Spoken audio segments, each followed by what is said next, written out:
नमस्कार, मी दिलीप वाल्लेकर, अध्यक्ष हवेली तालुका राष्ट्रवादी काँग्रेस। नुकतीच महाराष्ट्र राज्याचे उपमुख्यमंत्री तथा पुणे जिल्ह्याचे पालकमंत्री नामदार अजितदादा पवार साहेब यांनी माझी पुणे जिल्हा नियोजन समितीच्या सदस्यपदी निवड केलेली आहे। त्याबद्दल प्रथमतःच मी नामदार अजितदादा पवार साहेबांचे तालुक्याच्या वतीने आभार मानतो। खरं तर संघटनेमध्ये काम करत असताना संघटनेमध्ये चांगल्या पद्धतीनं जर संघटना आपण बांधली, पक्षाच्या हितासाठी काम केलं तर निश्चितपणे चांगल्या पदावर वर्णी लावण्याचं काम नामदार अजितदादांच्या माध्यमातून यापूर्वी अनेक वेळा झालेलं आहे। उदाहरणच द्यायचं झालं तर पुणे जिल्हा मध्यवर्ती सहकारी बँकेवर आज आपण जर संचालक मंडळाकडे नजर टाकली तर जवळपास 4 ते 5 संचालक हे संघटनेमध्ये काम करणारे आमचे तालुका अध्यक्ष असतील, युवती अध्यक्ष असतील, अशा पद्धतीचे पदाधिकारी आज संचालक पदावर आरूढ झालेले आहेत, जे की आशिया खंडातली नंबर 1ची बँक म्हणून ओळखली जाते। तद्वत आज पुणे जिल्हा नियोजन समितीसुद्धा आपल्याला सांगायला आनंद वाटतो की महाराष्ट्रामध्ये 1000 कोटीचं बजेट असणारी एवढी मोठी नियोजन समिती, आणि या समितीवर आपण पाहत असाल तर पालकमंत्री असतील, कलेक्टर असतील, आयुक्त असतील किंवा सगळेच खासदार आमदार जिल्ह्यातले काम करत असताना माझ्यासारख्या छोट्या कार्यकर्त्याला तालुका अध्यक्षपदावरून काम करत असताना नियोजन समिती सदस्यपदावर काम करण्याची संधी मिळणे हा निश्चितपणे माझ्यासाठी आणि माझ्या आळंदी मातोबासारख्या छोट्या गावासाठी तो अभिमानाचा आणि आनंदाचा क्षण आहे। अगदी गावापुरतंच नाही तर परिसरातल्या आमच्या छोट्या मोठ्या गावातल्या सगळ्या पदाधिकाऱ्यांनी या निर्णयाचं अतिशय मनापासून स्वागत केलेलं आहे।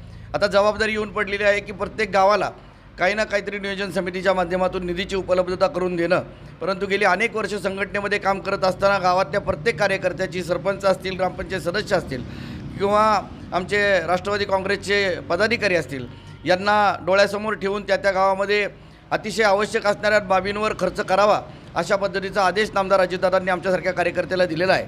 निधीचीसुद्धा चांगल्या पद्धतीनं दादांच्याकडून मिळण्याची शक्यता असल्याकारणानं मी शिरूर विधानसभा मतदारसंघातल्या जवळपास 38 गावापैकी वाघोली महानगरपालिकेत गेल्या असल्याकारणानं उर्वरित 37 गावांमध्ये चांगल्या पद्धतीचा निधी उपलब्ध करून देण्यासाठीचा प्रयत्न त्या ठिकाणी करत आहे।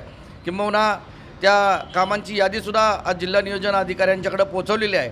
आता पाहूयात, खरं तर जास्तीत जास्त निधी नामदार अजितदादांच्या माध्यमातून या माझ्या परिसरातल्या गावांना मिळेल अशी अपेक्षा या निमित्तानं मी व्यक्त करतो। आणि मी माझ्या पदाधिकाऱ्यांना मनापासून एकच आवाहन करेल की आपण संघटनेमध्ये काम करताना बऱ्याच वेळा आपल्यापुढे प्रश्न असतो की संघटना वाढवायची म्हणजे फक्त पक्ष वाढवायचा, परंतु पक्ष वाढत असताना आपणही स्वतःची क्रेडिटेबिलिटी, लायबिलिटी वाढवत असतो, आपणही समाजाला माहिती होत असतो आणि आपलं नकळत पक्षवाढीबरोबर आपण आपला स्वतःचाही परिचय तालुक्यामध्ये, जिल्ह्यामध्ये घडवत असतो आणि आपल्यातले कार्यकर्ता त्या निमित्तानं तयार होत असताना भविष्यामध्ये अशा अनेक संधी आपली वाट पाहत आहेत। त्यामुळे आपण जर आपल्या संघटनेतल्या पदाला न्याय द्यायचा प्रयत्न केला तर उद्या पंचायत समिती असेल, जिल्हा परिषद असेल किंवा अशा शासकीय कमिटी असतील, त्या ठिकाणी नामदार अजितदादांचा सातत्यानं कटाक्ष राहिलेला आहे।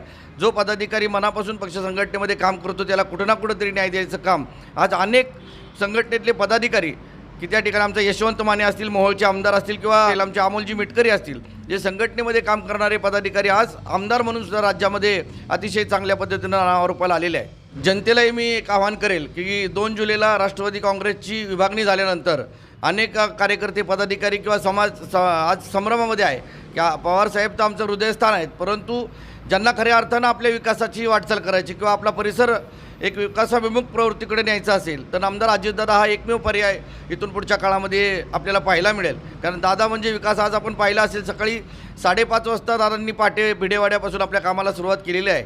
असा अहोरात्र कामांसाठी झटणारा, वाहून घेणारा नेता म्हणजे अजितदादा ही ओळख आपल्याला सर्वांना असल्याकारणानं जास्तीत जास्त लोकांनी नामदार अजितदादा पवारांना पाठिंबा देऊन त्यांच्या समवेत येण्याचा प्रयत्न केला तर भविष्यातल्या आपल्या परिसराच्या कामांना एक चांगला न्याय किंवा चांगली गती मिळेल।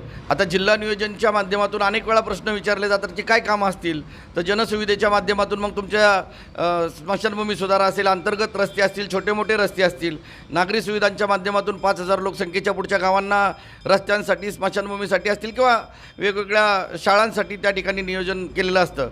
शाळा सुधारा असतील, अंगणवाडी नवीन बांधकामासाठी पैसा पुरवला जातो, अगदी ग्रामीण रस्ते असतील त्यासाठी 3054च्या माध्यमातून चांगल्या पद्धतीचा निधी उपलब्ध करून दिला जातो। इतर जिल्हा मार्गासाठी 5054 सारख्या शीर्षकाखाली त्याही ठिकाणी चांगला निधी दिला जातो। साखवचा एक हेड त्या ठिकाणी आहे। क्रीडा साहित्यासाठीची काही वेगळी प्रोव्हिजन केलेली आहे। व्यायामशाळा साहित्य त्या ठिकाणी मिळू शकतं।